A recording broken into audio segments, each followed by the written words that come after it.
Hello everyone, my name is Shannon. I am a young adult librarian with Pikes Peak Library District, and today I'm going to be talking about some of the basics of self-care and understanding what self-care actually means in the grand scheme of things. Now, self-care in a lot of ways seems pretty self-explanatory. It's care for the self. And that can mean anything and everything to a lot of people and a lot of industries. Right now, what we're going to be focusing on is asking ourselves four basic questions. Are we taking care of ourselves intellectually? Are we taking care of ourselves emotionally? Are we taking care of ourselves physically? And are we taking care of ourselves spiritually? These four questions have a lot of base elements to them in a lot of ways, and we're going to be briefly touching on all of them. We're not going to go into any real detail, as videos later on in this summer series of self-care are going to tackle topics such as journaling, and even in the past we've done chair yoga. So the first question is, are you taking care of yourself intellectually? So, intellectually, are we challenging ourselves? Are we satisfying any curiosity we have? Are we seeking answers to problems that have bothered us for a really long time?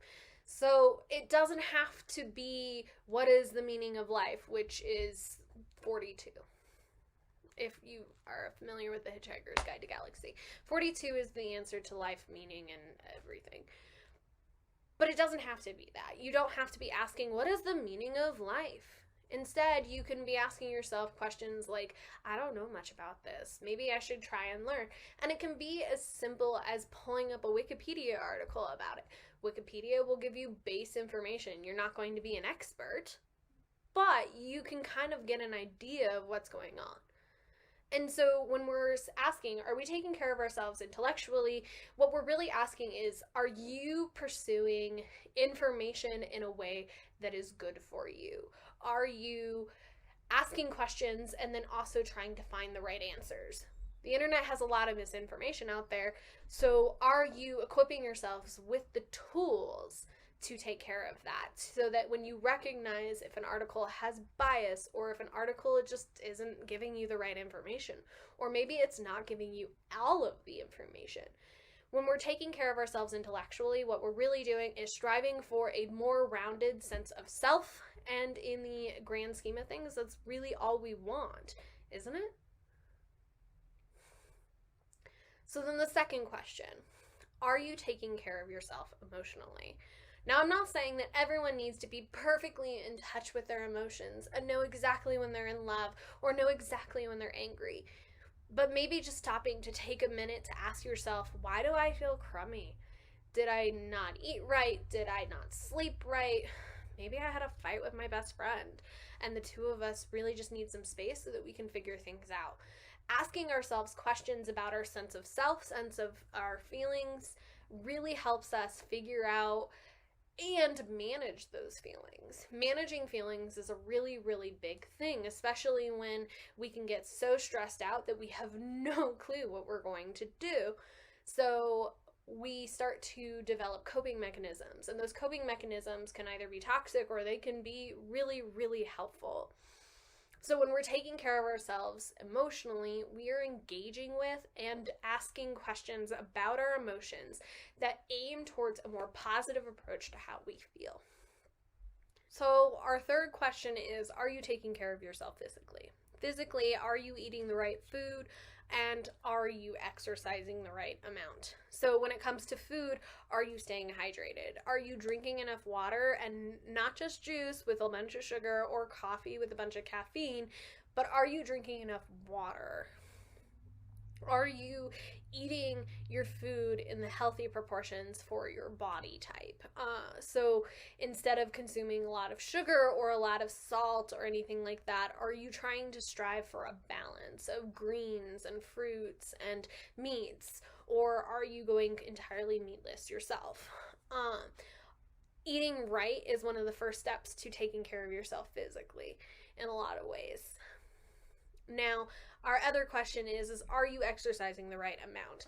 I say right amount because when it comes to exercise, there is definitely a happy medium versus exercising too little and exercising too much. Now, exercising too little can result in issues like obesity or other health issues like heart disease, but then also exercising too much can have some serious consequences on your health as well. So exercising too much can burn too much calories so that your body then has to find other sources of energy to keep carrying on, or it could even result in physical manifestations of ill health such as shin splints if you run too much or you're running with the wrong shoes or anything like that.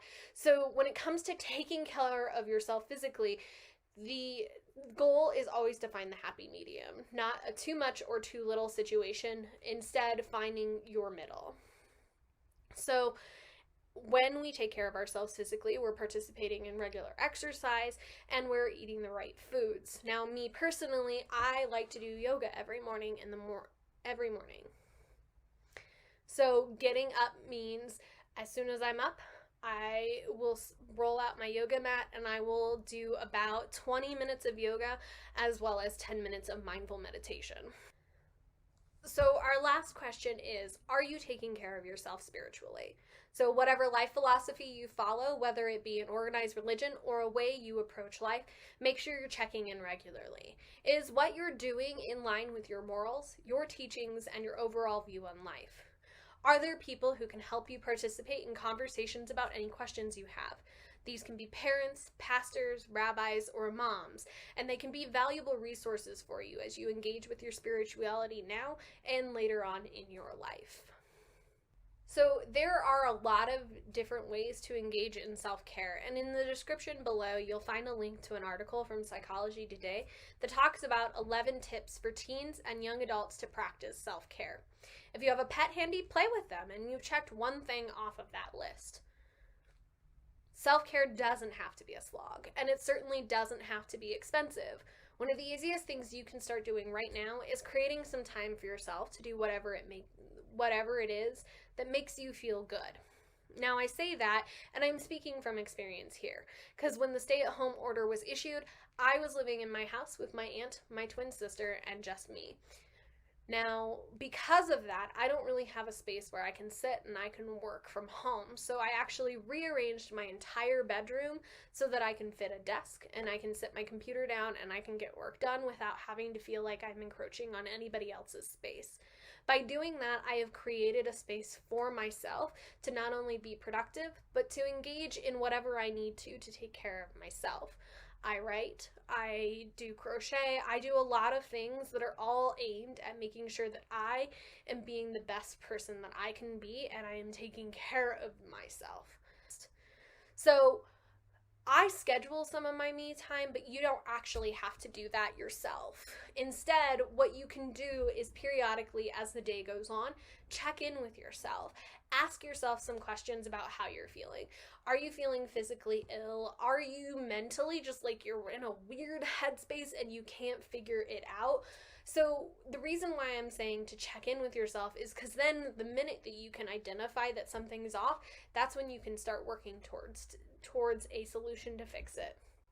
So as our self-care series goes on this summer, we're going to be talking about a lot of things that you can do to practice self-care right at home without spending a lot of money. That can be journaling, some skincare remedies, meditation, and mindfulness. And these are all simple and effective methods to taking care of you, and we've got you covered. Thanks for tuning in today. I'm Shannon with Pikes Peak Library District, and I'll see you soon.